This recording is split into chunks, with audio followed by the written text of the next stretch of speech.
Hi, everyone, and welcome to another episode of the WA Running Podcast, episode 107, recording on Monday, the 23rd of February, 2026. In this week's episode, we cover the Yaberoo Trail Twilight Ultra, as well as the Marathon Club's Point Walter Run.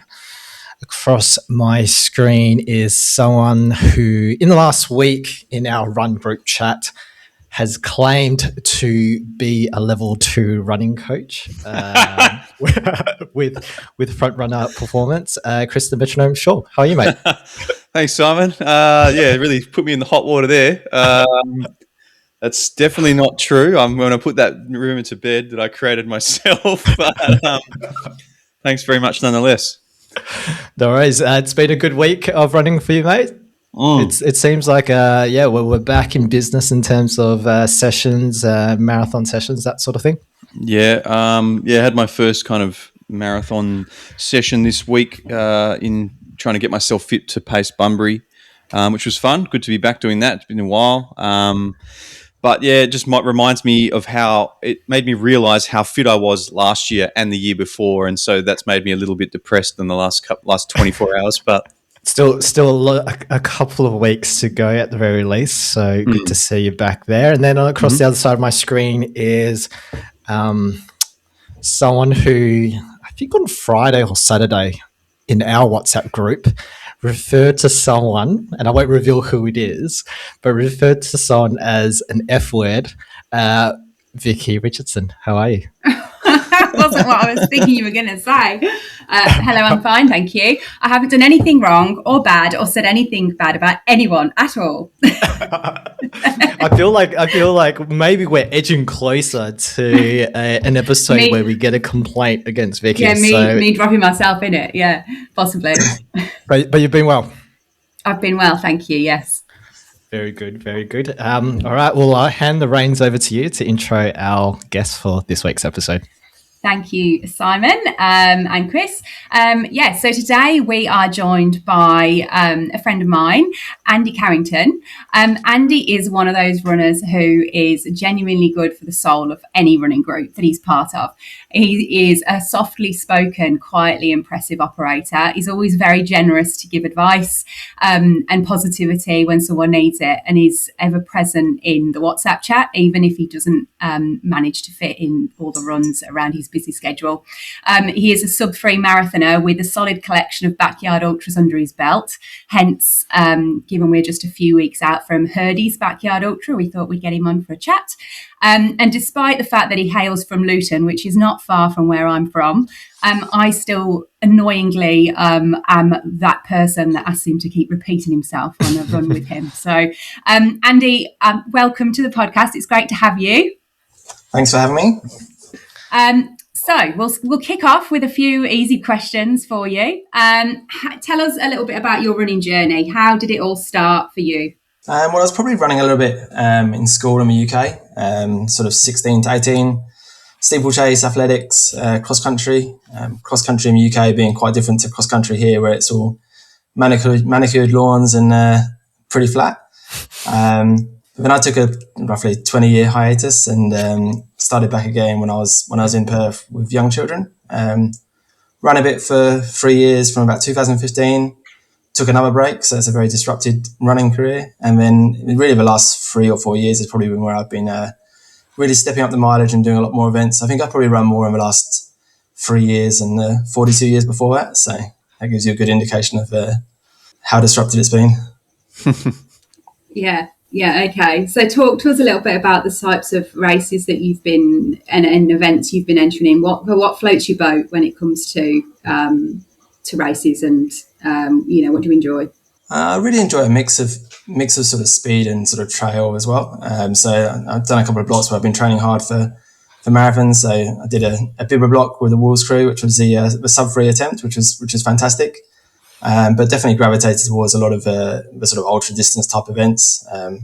Probably done 7 backyards. One I really enjoyed was the Margaret River Ultra, where I did the back-to-back. They called it a Grand Slam, so it was the 80k followed by the 42k. So really anything that sort of tests that limit really and sort of pushes you further than you think you might be able to go, I enjoy.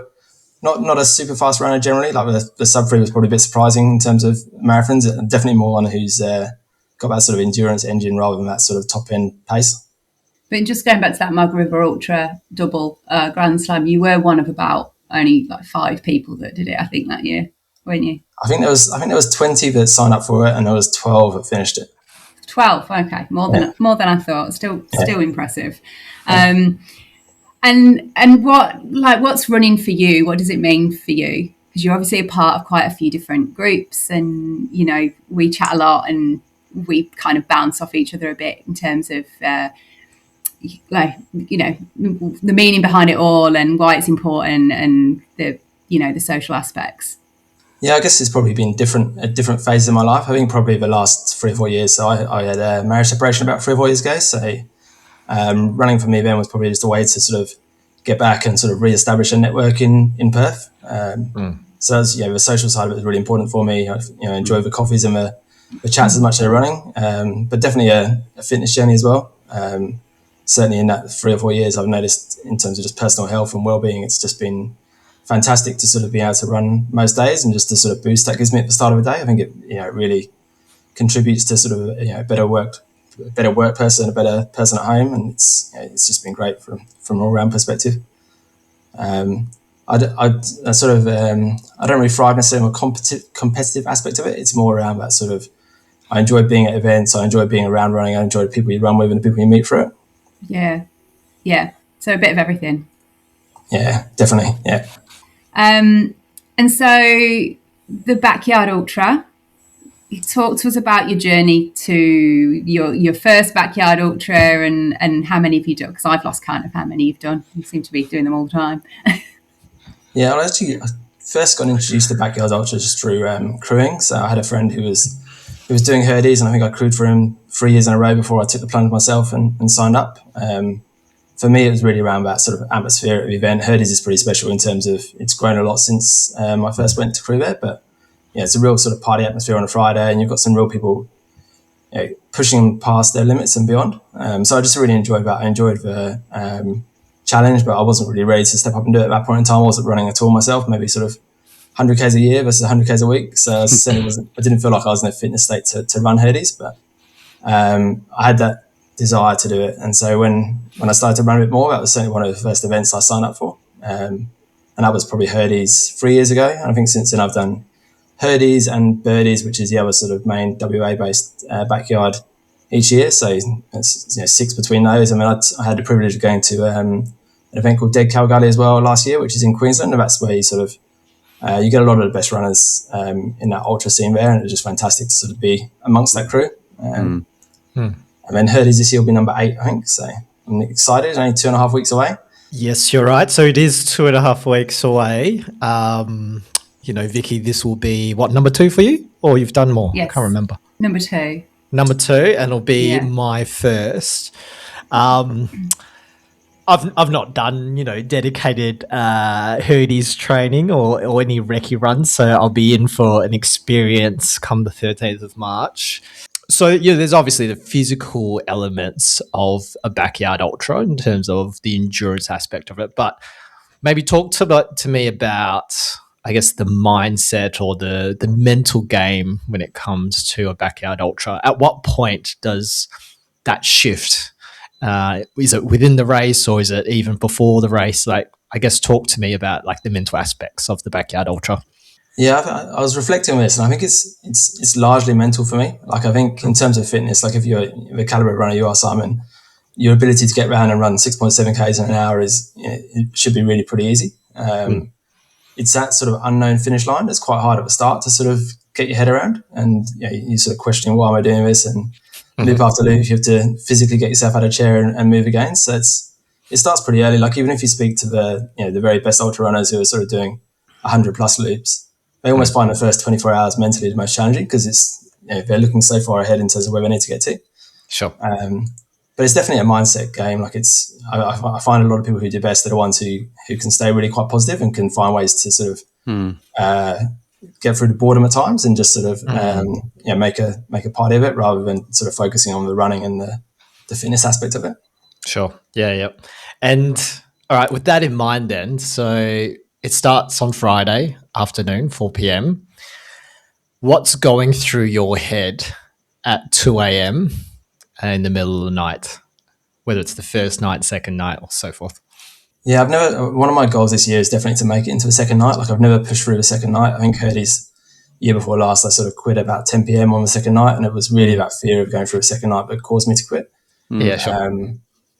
Certainly, if you've not used to running through a night, that sort of witching hour between sort of 2 and 3 is really perhaps the hardest time, because it's sort of been dark for a few hours, and it can get a bit monotonous at that point in time. I think Herdy's on a Friday night's a bit different though, because there's still a lot of runners running around, so it's still quite a real positive atmosphere. There's a lot of runners who are sort of aiming to make it to sunrise, and that's probably one of the nicest feelings you can have running around. So for me, it's sort of head down, I'll have some chatty loops, I'll have some loops where I just put some Dizzy Rascal on and sort of vibe out to that. And just try and embrace that sort of party type atmosphere that Herdy's brings.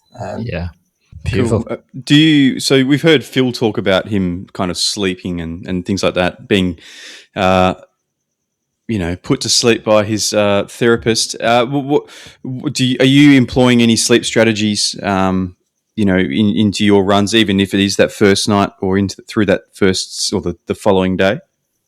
No, I'm a pretty bad sleeper in my own bed. Like, I have to have the room completely dark and silent and no lights around. So I've definitely tried sleeping. I definitely try and lay down and close the eyes, but I haven't really succeeded in getting in sleep. I think probably you need that more when you're pushing into a second night. I think most people can push through one night without sleep, but it's when you get into that second night is when that really sort of, you need to be able to have got that sleep earlier on.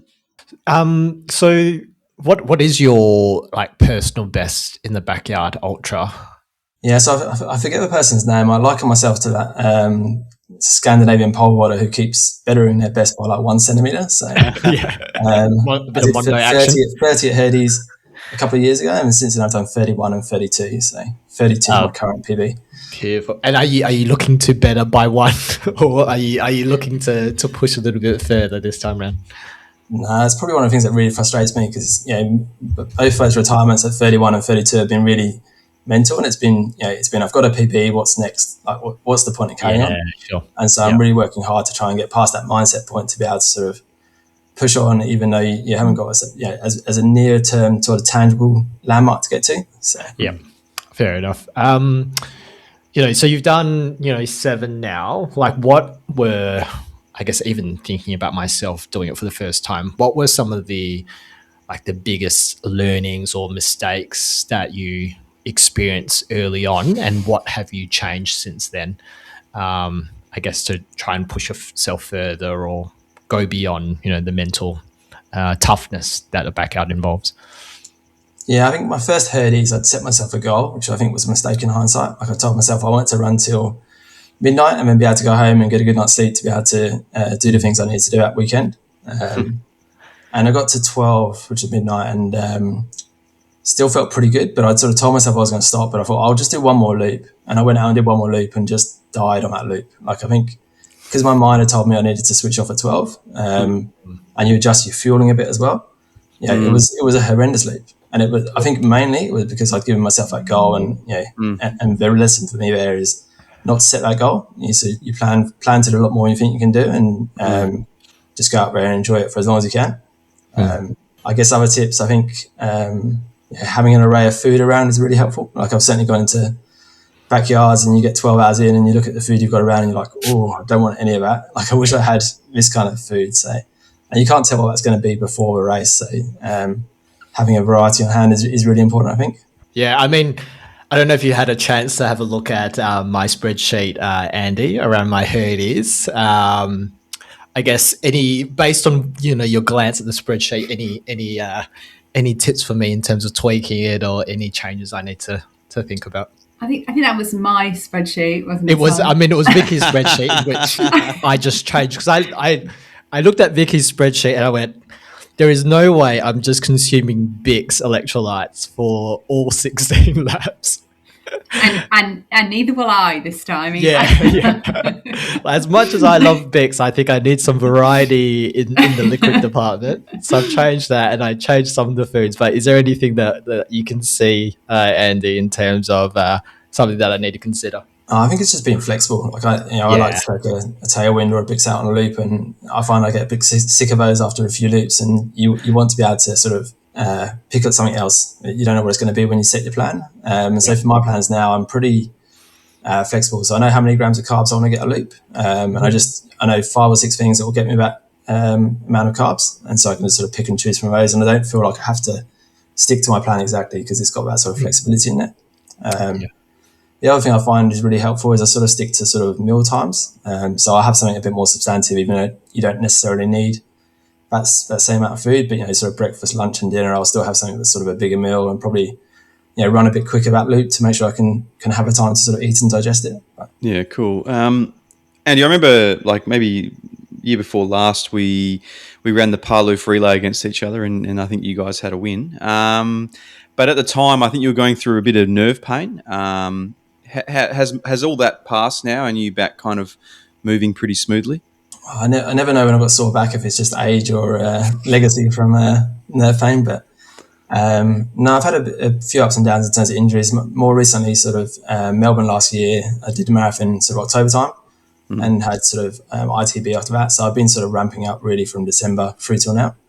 But I think one injury goes away and another crops up. But I'm feeling pretty good at the moment, but certainly I've had a disrupted block coming into Herdy's. I think, Chris, when you were talking earlier on around fitness level now versus where you were 12 months ago, 24 months ago, I can certainly feel the difference if I try and up the tempo. But yeah, well, it's good to hear you, I guess, coming back at least, and yeah, looking forward to it. I mean, coming into something injured obviously can put the mind take you off the goal, I suppose. But yeah, sounds good.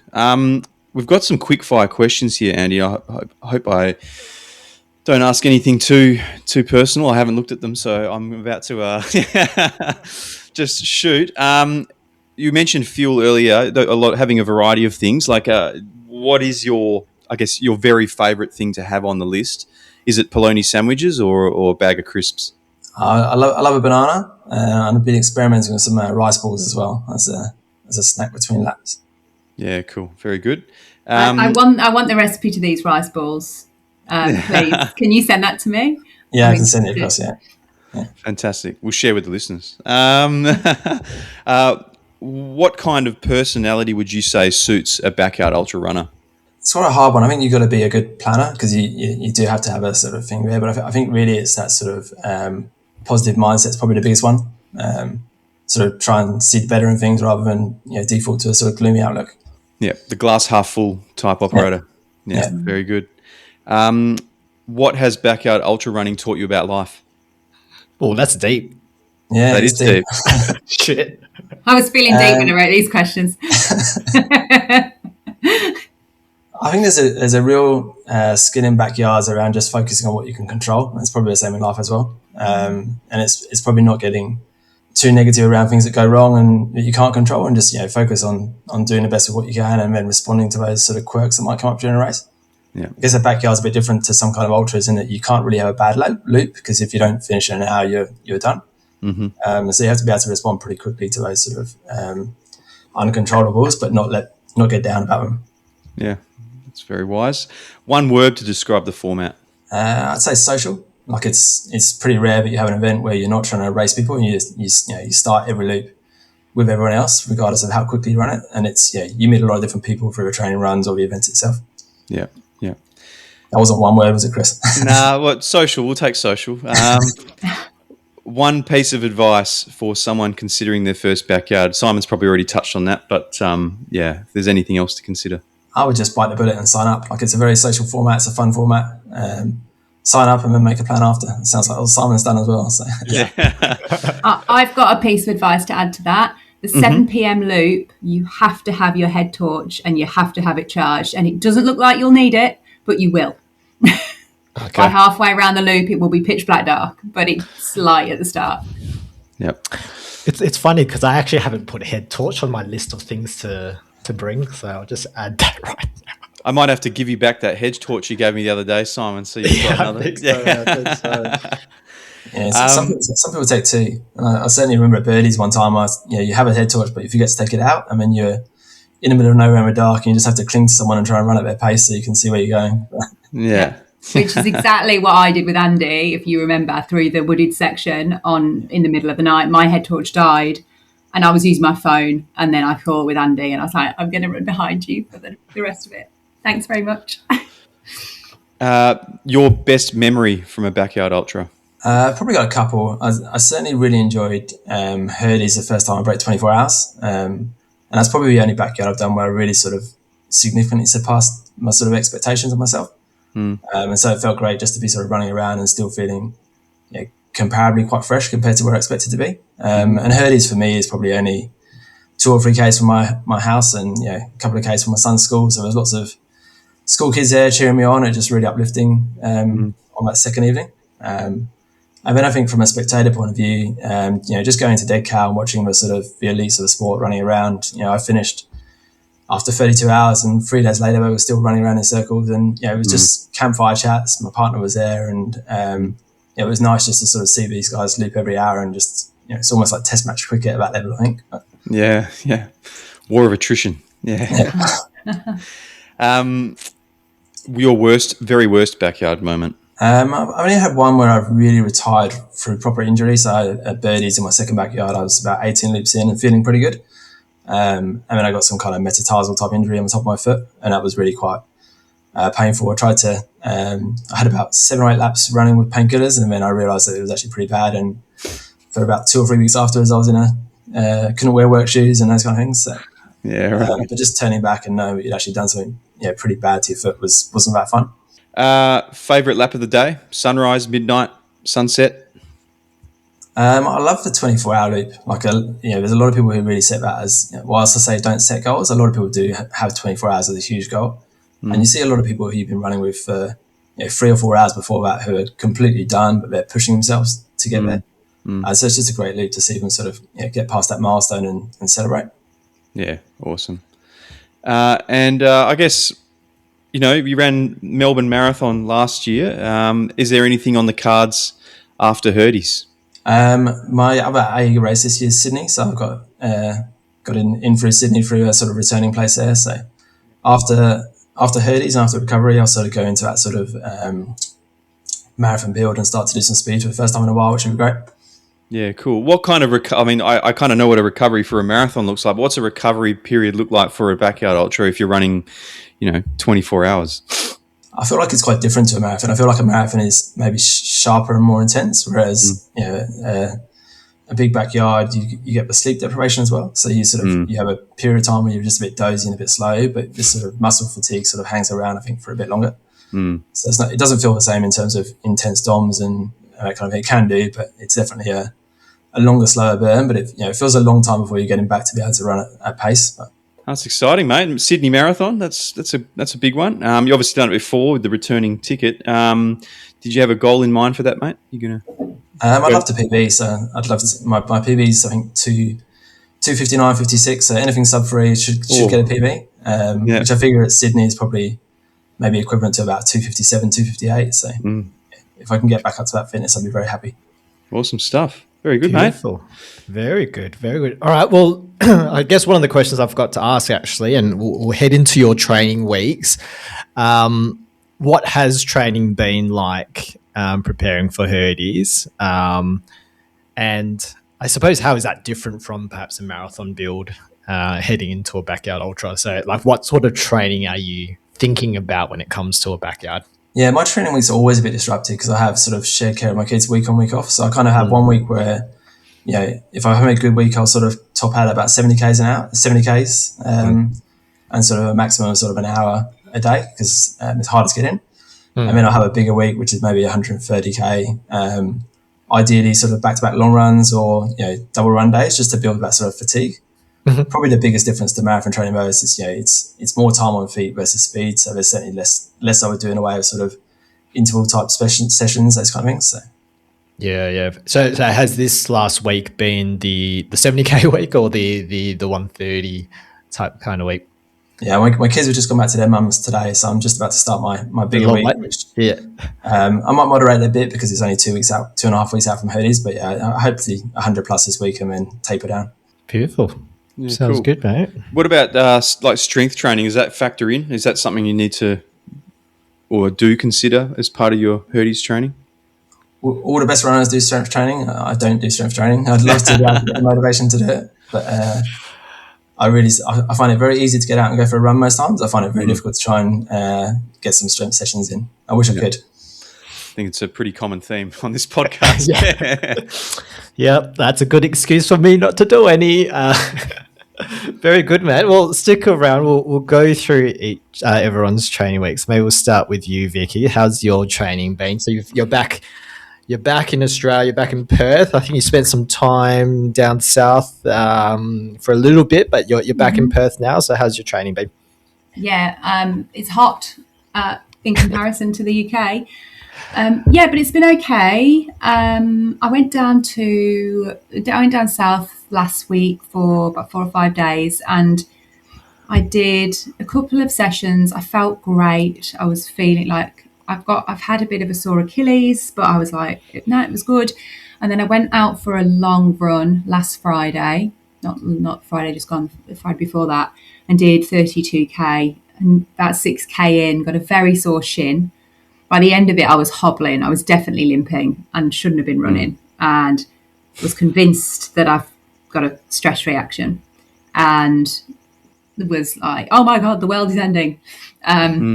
So got on ChatGPT, and it advised me. Because I was down south, so I wasn't going to a physio. So I had 2 days rest, went paddleboarding, logged that on Strava, much to Chris's frustration.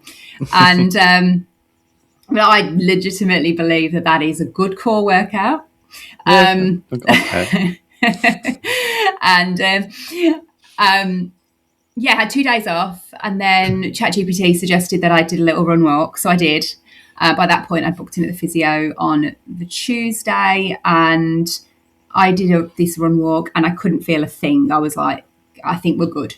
So back in the game.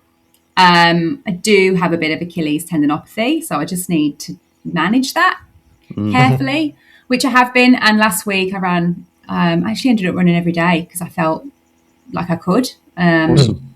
And I thought it was a good feeling to be able to do that. So I did about 97k last week, Nice.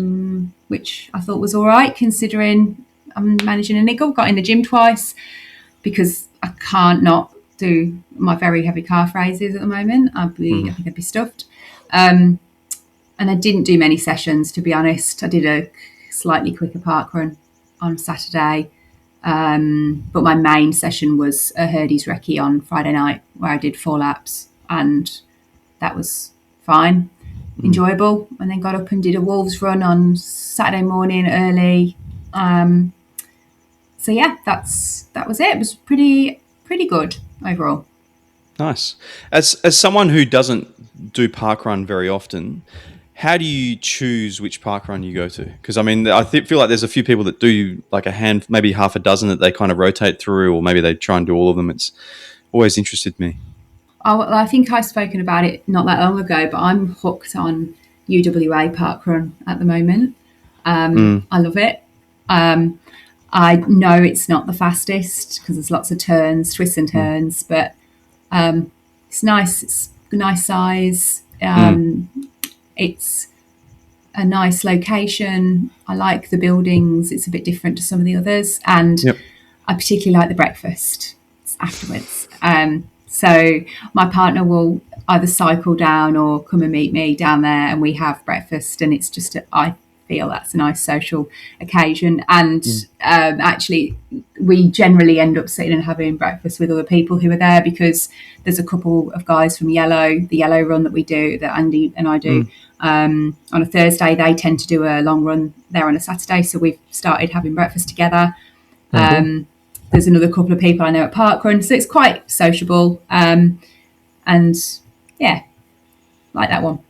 Awesome. No, that's good. I mean, I have run through there a couple of times on a long run or whatever, and it's very shady, and it's very, very nice to see all those buildings. So it'd be a different vibe to say Yokine or Bibra Lake, just a different. Yeah.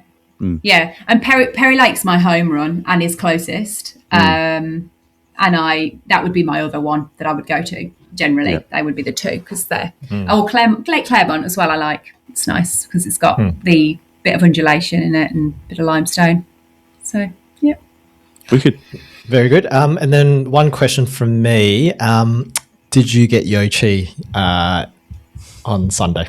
No, I did not, because I thought it went till 10 and I didn't get my 25,000 steps in by 2 p.m. Mm-hmm. And then at 4 p.m. I was going, I'm just going to go to the gym so I can do some more steps around the gym and then we can go get Yochi. And then I messaged you, Simon, and you were like, well, I didn't get to my Yochi because I didn't have time, didn't manage to make it in time. And I was like, what's he on about? It's open for hours longer. And then I realised that the offer ends at 2. So, I missed it. You're not the only person to have missed it, Vicky. I've been here the whole time that it's been on and I haven't been once. So, okay. Yeah, you're not the only one. It hasn't won you over. Not yet. Look, to be honest with you, I think Yochi is overrated. But that's just me. Free Yochi isn't free. Anything isn't overrated in my opinion. Yeah. My children wouldn't think it's overrated. I should have just done it for them. Yeah. But you did it. Fuck them. All right, Chris, we'll move on to your training, mate. How's your week been? Yeah, good. Still running kind of 6 days a week at the moment, not running Mondays. So that's been nice to have the day off. Keep it, helps me not get carried away with my week. Did a couple of sessions, did a chest session Tuesday, Thursday, did a long run. Yeah, my midweek long runs have gotten to nearly 2 hours now. So they're like around an hour 45, something like that, hour 50. And then, I went for a run with Rido on Saturday, which was cool, just impromptu. She happened to be in town, so went for a run around the neighbourhood with her. And then Sunday as you mentioned earlier at the top, did a marathon-specific session, not with given I'm pacing the 3 hour bus, so I've got to run 4:15s or 4:14s or whatever it works out to be. I went into that session not necessarily wanting to hit 4:15s. I know I can probably run quicker than that. So it was really just gauging an effort level of where I think I'm at for marathon fitness at the moment. And did that over the hills through Kings Park and Dalkeith. Started nice and early at 5 o'clock in the morning. And that loop that 18K loop that I've set up has been kind of something that I've done on my last 2 marathon blocks, one for Gold Coast and Sydney, and is, again, Bunbury's not hilly by any means compared to something like Sydney, but I feel like it's really good to run those sessions over the hills and it kind of keeps your effort in check a little bit without getting too carried away. So eventually I'll do something flat around Lake Munga or Gallup, but I can't. My training over the next few weeks is going to be a little bit disrupted because I've got a holiday coming up and Maddie's away for work, so I'll be having a lighter week in a couple of weeks' time. So just kind of getting in the training now because I know I probably won't be able to get it in a couple of weeks' time. Very good. But it's been good. About 10 hours of running and 2 gym sessions, so still getting it done. Very good. Because that's 2 out of 4 of us that are getting in the gym. That's not too bad. Yeah. I mean, I do the occasional calf raises while I'm brushing my teeth. I do some push-ups. I don't know if that's got anything to do with running, but no, that counts. That counts. I purchased a kettlebell, so that counts as that. Yeah. Oh, yeah. The intent was there. Very good, very good. I'll go through my week. 120 Ks. So I've been ramping up for the last 4 weeks since Matilda Bay. Look, the sessions are just getting longer, really. So longer VO2 on Tuesday. Thursday, last couple of weeks have been through Green Mile, but I couldn't make it to Kings Park this week. So it was a sharper, I can't remember what it was, 4 by a mile just around home because I had to do school drop-off and work was busy that day. I think the last couple of weeks have really been around trying to build strength and like the ability to kick and change gears. So like Thursday's session was very much, although it was 4 by a mile, it was really about 4 by a K, 5K pace, to try and go a bit faster for the last 600 meters to make up the mile, to try and replicate, I guess, tired legs and trying to be able to, change gears towards the end of the race. So that's been a lot of the focus last couple of weeks, and that carried in on Saturday. So although the main group was doing 4 by 3K, I did 4 by 4K, where the first 3K of the rep is somewhat conservative and then try and push the last K.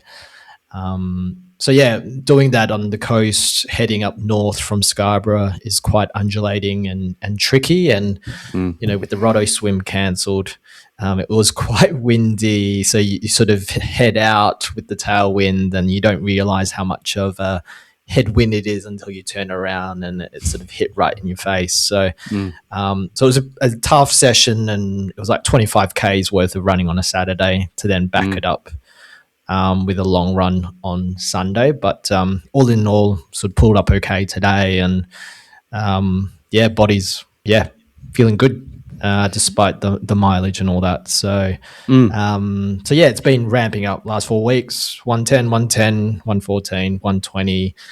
I think I've got a 3-hour run this week. So just slowly creeping up. The mileage before Herdy's, basically. There seems to be a strong public perception that you might be training for a secret marathon. Would you care to explain to the listeners? I am, yes. There may be a secret marathon, or there may be not. Maybe I'm just, doing time on legs for Herdy's. But I am on the coincidentally, I'm on the same marathon block as those training for Ballarat. So, there is 61 days to Ballarat. I am well aware that there is a Quest Ballarat accommodation that is available for that weekend. Don't know. We'll see. Maybe I'm training for a marathon. Maybe I'm not. But I'm looking good. In terms of where my fitness is at, I think I am feeling as fit, if not fitter, than the Melbourne marathon build of last year. So if I am training for a secret marathon, I am quietly very confident in my fitness at the moment.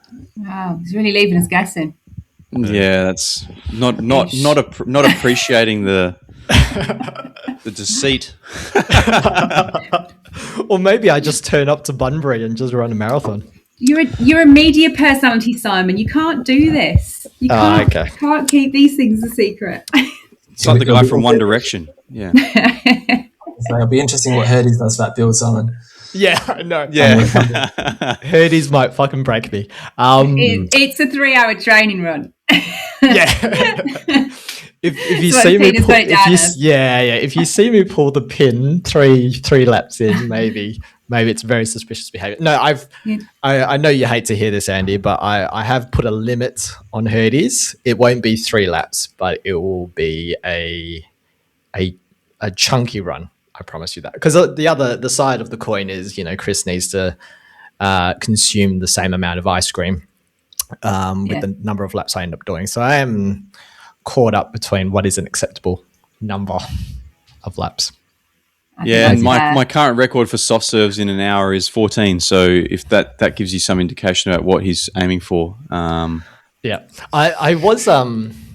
I was explaining like the spreadsheet to Linda, because Linda hasn't really been involved too much. She doesn't really want to get involved, but I did have to explain to her, how it was all going to work and who's crewing for me and all that sort of stuff.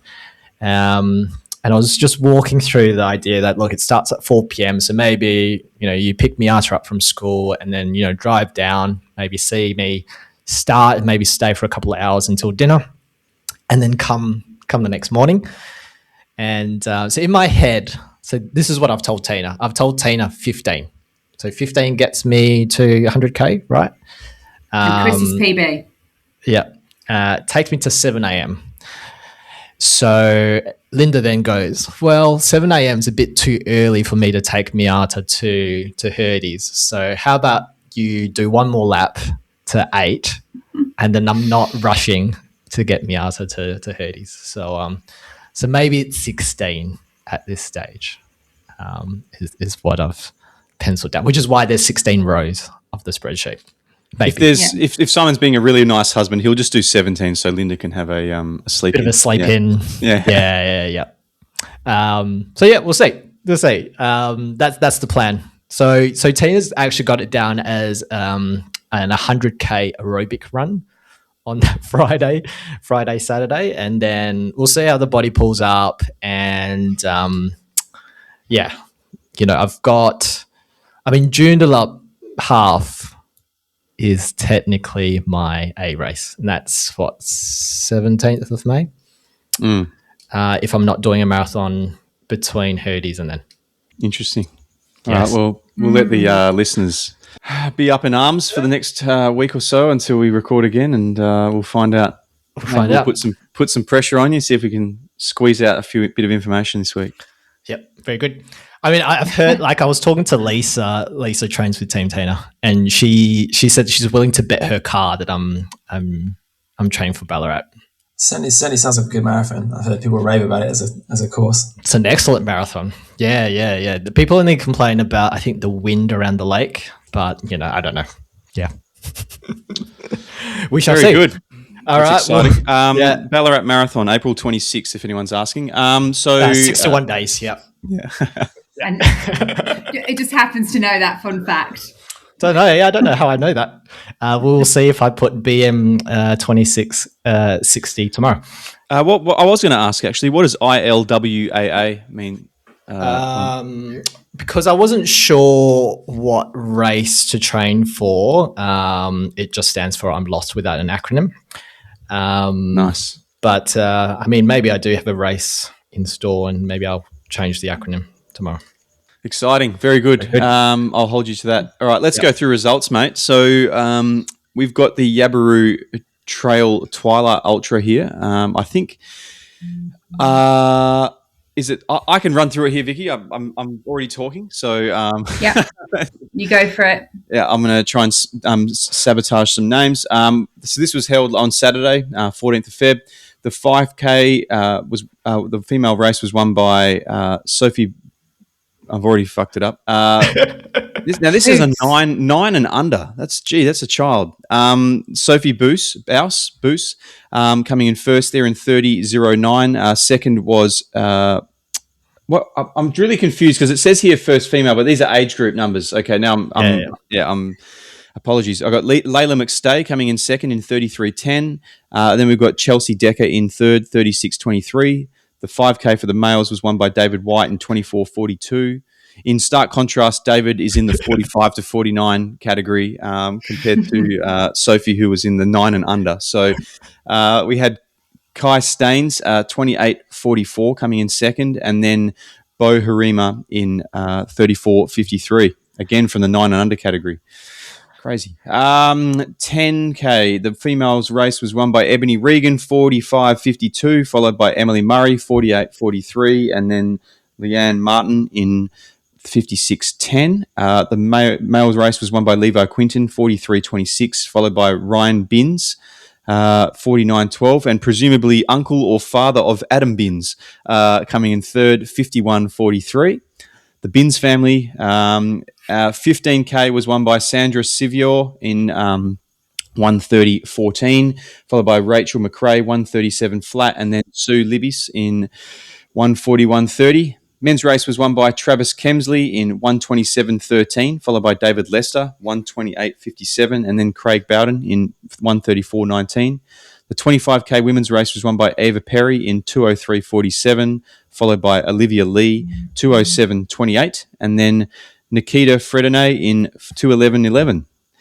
Men's 25K was won by Ben Leeson, 1:54.45, followed by Jude Burley in 2:06.33, and then Josh O'Hart coming in third, 2:07.05. And the peak race, the golden 50K, the women's was won by Petra Geragian in 4 hours 50 minutes, followed by Manu Hooper Blue. Whoa. Who did that to me? You decided to want to read these results. Yeah, I know. Manu Hooperbu. Sorry, I can't say it without putting an L in it. 5:29, and then Arns Verkamen in 5:37. The men's race was won by Carl Harrison, 4:10.05. Justin Hill coming in second, 4:43.56, and then Colin Molden in 4:45.20. Special shout out to Chris Nucky from the LPS, the last person standing comp. He came fourth, I think, in that 50K and came in at 4 hours, 50 minutes and 23 seconds. So very good there, Chris. Simon, take us through the Point Walter Run that I believe you had a ticket for but did not show up for. No, because I'm training for a secret marathon. So that was Sunday, 22nd Feb. We had the 5K and the 16K. So in the men's 5K race, that was taken out by Brody Capella in 15 minutes 25, Matthew Georgie coming second in 15:38, and Daniel Russo in 16:10. I think they're all Ogging squad members, so they took out the trifecta there in the men's race. In the women's race, Jessica Smith coming first in 19 minutes flat. Emily Murray seems to be racing everything at the moment. Avid listener of the show, 19:21, and then Georgia Baldock in 19:27. In the men's 16K race, first place was taken out by Sota Mayhara, I think just missing out on the course record in 54:37. Max Davidson coming second in 58:29 and Benjamin Walker in 58:30. In the women's race, that was taken out by Catherine Stockwell in 1 hour and 4 seconds, Amy Thompson in 1 hour, 6 minutes, 15 seconds, and Dee McPhee coming third. She must be doing a long run in 1 hour, 7 minutes and 4 seconds. So well done, everyone. We had Olivia Holmes and Daniel Ma partaking in the Point Walter Run, and they kindly recorded a race recap, which I think I should be able to play live to you guys. So here is Liv and Daniel. Okay, we have just finished the WAMC Point Walter 16 kilometres. Driving to go get some coffee now. Woke up this morning, was very tired when I woke up. It was very dark and it was kind of cold. But I had a piece of peanut butter toast, which I did not finish the entire piece of because I was too nervous, but I ate most of it. And then I had some caffeine as well. Got changed, headed there, did a bit of a warm-up. And what was your game plan heading into the race? So I think my game plan, I haven't really been training that well in the last month or two. I did do a bit of training with Carlos for about a month with Rams, Carlos Boss coaching. I think based on some of his coaching from last month, I was thinking like hold it around 4 flat to 4:05 minutes per kilometre, and then see how I feel maybe in the last 2 or 3K and just like hit it from there. Yeah, and a gel somewhere like in the middle, 8-9K or something like that. Okay, and how did you feel during the race? Pretty good. There was a strong headwind sort of in that really open space, so I think I dropped down to between 4:05 to 4:10. Not the worst thing in the world, but yeah, still felt pretty strong considering the amount of training that I've had in the last month and a half, I think. Hell yeah. What about you? So my game plan was actually set for me by Carlos. Shout out Carlos Boss, getting all the love from us today. I've also been getting some coaching from Carlos, and I've gone from a very average kind of casual chat with friends, have a good time runner, to somebody that's actually getting faster and getting fitter. And I was hoping to do sub 5 minutes per kilometre for the entire race. Carlos suggested kind of going out around 4:50, 4:55, holding it, seeing how I felt, and then lowering it to closer to 4:30 towards the end. And that is exactly what ended up happening for me. I had one gel, I had a little bit of water. I just felt really good the whole time, was chatting to people, cheering my friends on, giving some high fives. So I'm very pleased with how my race went, and I ended up PBing in the 5, 10, 15 and the 10 mile. And in each distance I PB'd by quite a number of minutes. up to the double digits in some of those distances. So I'm absolutely stoked. And what are your immediate post-race thoughts? How are you feeling now that it's been said and done? Pretty good. The race execution went fairly well. I think I ended up doing like last 2Ks at around 350 or under 350 minutes per kilometre. So I'm pretty happy about that. But post-race, feeling pretty confident about a lot of other races that we've got on. Sort of aiming for like a PB at Gold Coast this year in the half marathon. And then we'll see from there. Might have a marathon on the cards later in the year. Hell yeah, marathon debut. And for me, my immediate assessment post-race is that it felt really good. I had a great time. And I'm also feeling really confident. Was hoping for a PB, a significant PB in the half marathon this year. Hoping to cut off about 15-20 minutes of my previous time, which is pretty crazy. And I think that's definitely actually pretty achievable. Also hoping for a pretty decent PB in the marathon.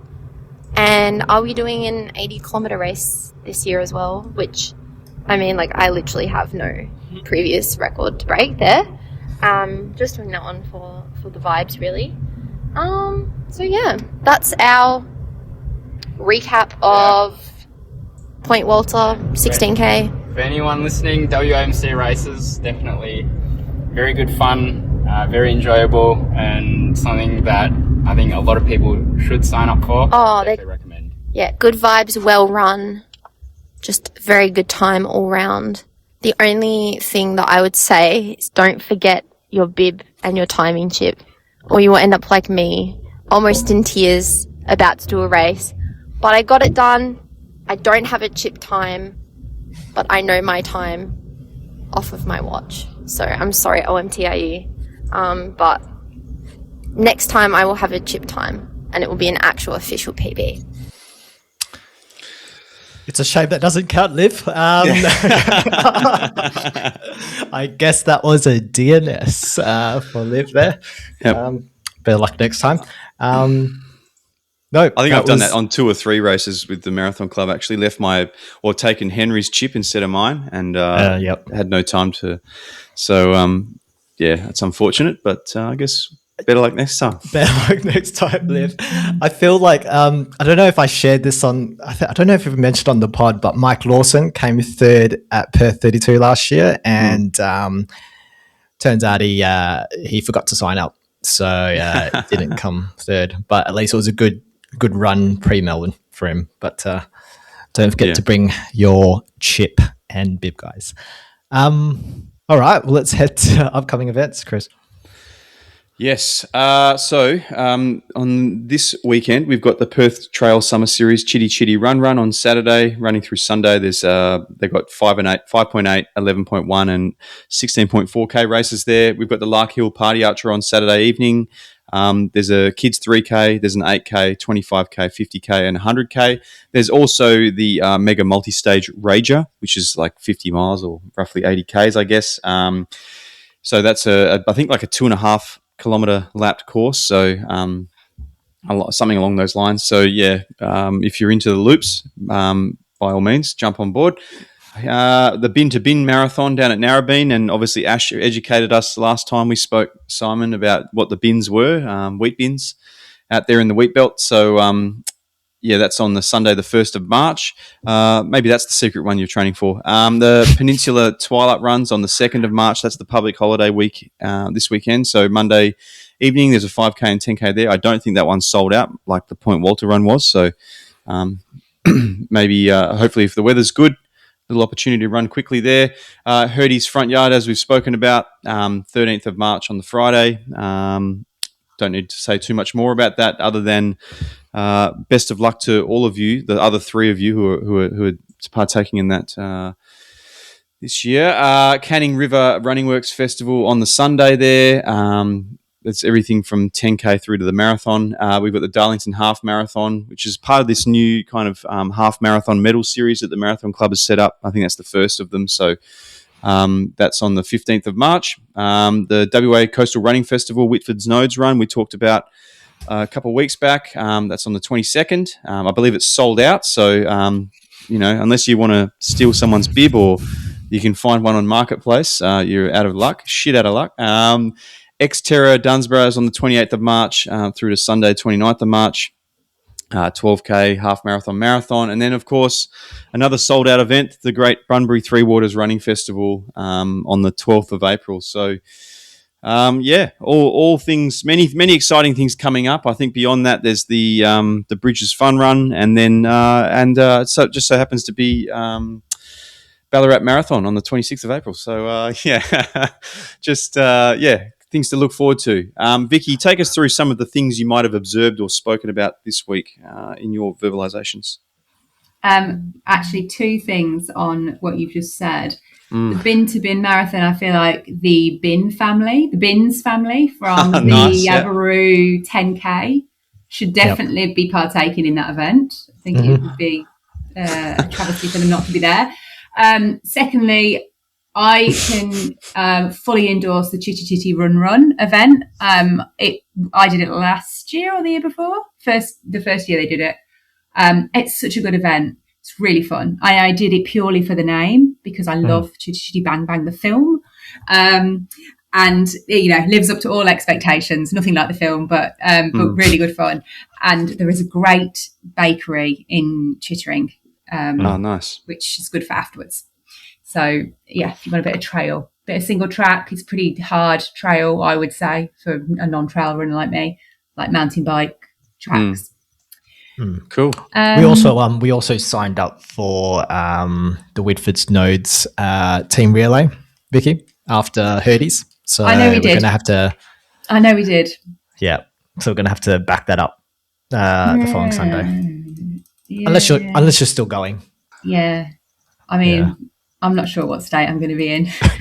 Simon, if you're stopping on Saturday morning, you're not tempted to back up with Darlington half the next day, get that new medal. Yeah, I mean, I'm a sucker for medals. I'm a sucker for the Grand Slam medals that they've got going on. So you never know.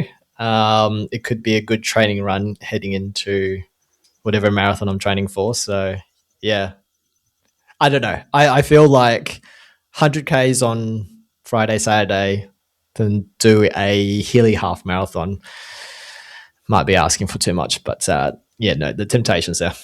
I think it's a recipe for disaster. Yeah, especially not with Whitford Nodes the week after, but which I believe includes the little hill from the park. Yeah, it does. There, which it does. Isn't pleasant either. So on to WARP admin. I wanted to talk briefly about HBF Run for a reason and give the running centre a shout out as well. They've got quite a few community runs coming up over the next few weeks, kicking off this Wednesday, 5:15 p.m. With HBF community run. So some of the team from HBF will be there. We will also have Brooks there doing a wear test. Mix 94.5 will be there as well. There'll be lots of giveaways, possibly some free entries to be had.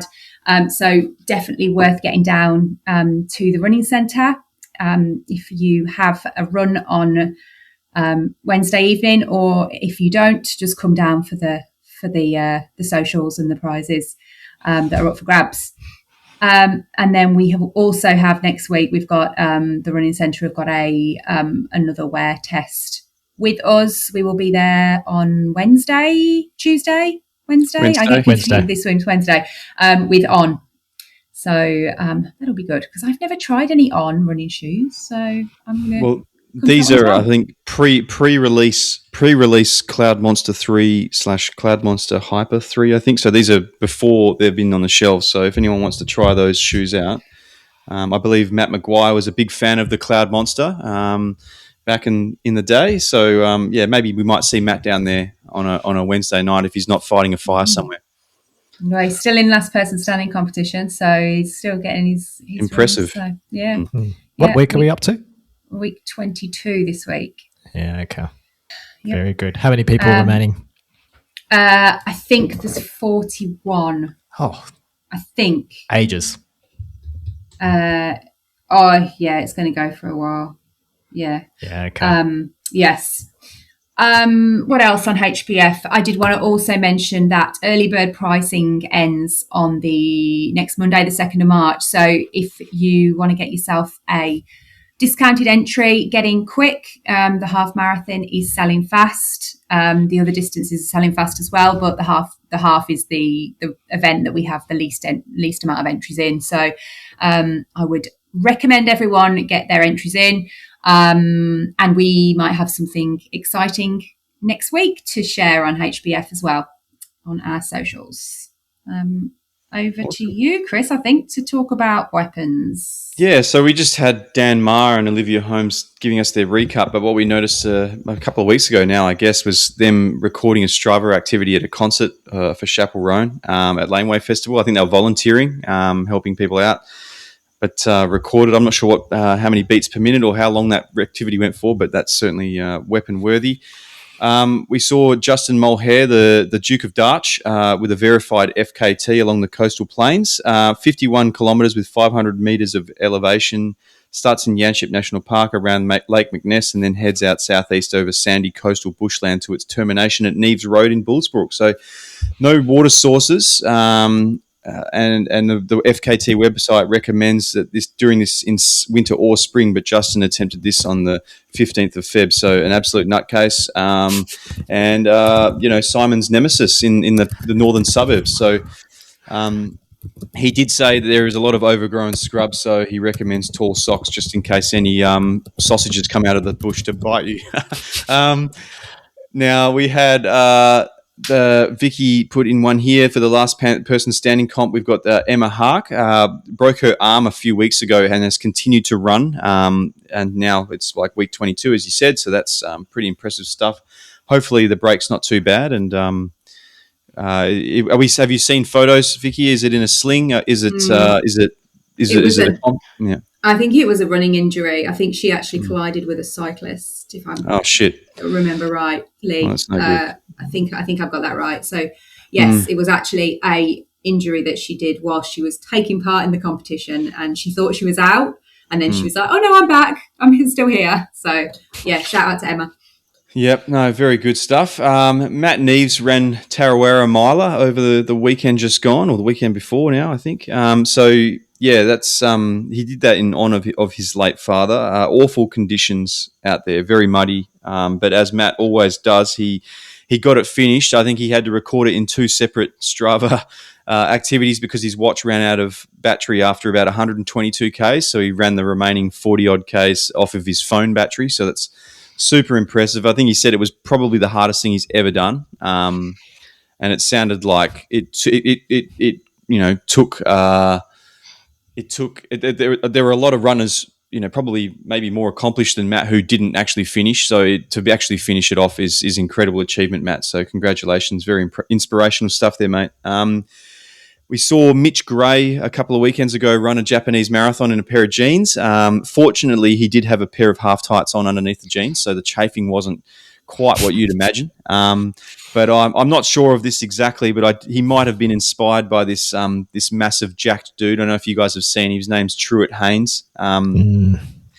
He's like this, I don't know, some American guy who's been on Joe Rogan, so I'm not quite sure what to make of that. But he raises money for charity by doing pull-ups and sub 240 marathons in a pair of jeans. So I think he's done like 235 in a pair of jeans. I feel like he's targeting sub 230.